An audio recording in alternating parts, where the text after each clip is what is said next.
اللہ الرحمن الرحیم۔ السلام علیکم عزیز طلباء و طالبات، آج کی اس ویڈیو میں آپ کو نظم مل کے رہو کا مرکزی خیال اور خلاصہ کراؤں گی۔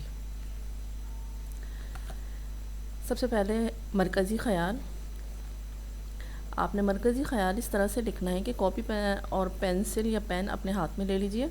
میں آپ کو ڈکٹیٹ کرا رہی ہوں۔ نظم مل کے رہو کا مرکزی خیال، یہ نظم شاعر مسرور انور نے لکھی ہے۔ اس کا مرکزی خیال یہ ہے کہ ہمارا وطن بڑی قربانیوں کے بعد بنا ہے۔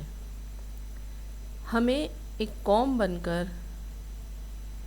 اس کی ترقی کے لیے جدوجہد کرنی چاہیے اور مل جل کر رہنا چاہیے۔ تو جناب یہ ہو گیا اس کا مرکزی خیال۔ اس کے بعد آپ اس نظم کے خلاصے کی طرف آئیے۔ جب آپ اپنی کاپی میں لکھیں گے تو نظم مل کے رہو گیا کا خلاصہ کی ہیڈنگ ڈالیں گے اور اس کے بعد لکھیں گے یہ نظم ہماری درسی کتاب میں شامل ہے۔ اس نظم میں شاعر مسلمانوں کی موجودہ حالت زار پر نالاں ہے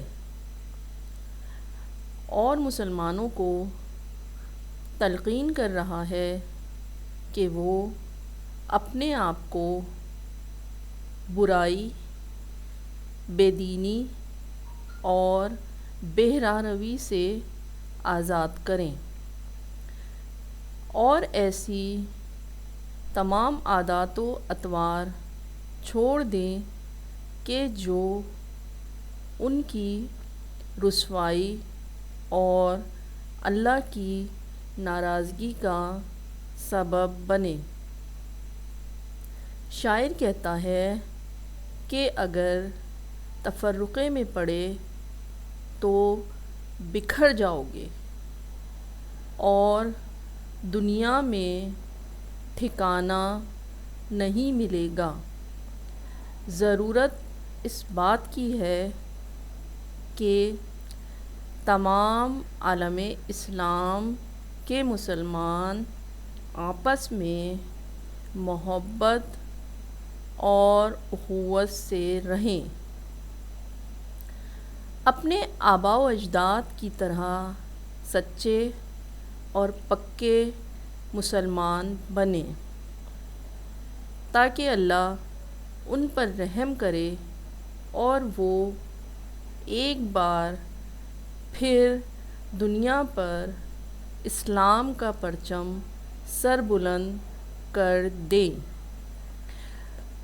تو عزیز طلباء و طالبات، یہ اس سبق کا مرکزی خیال اور خلاصہ تھا۔ امید ہے آپ نے لکھ لیا ہوگا۔ دعاؤں میں یاد رکھیے گا۔ اللہ حافظ۔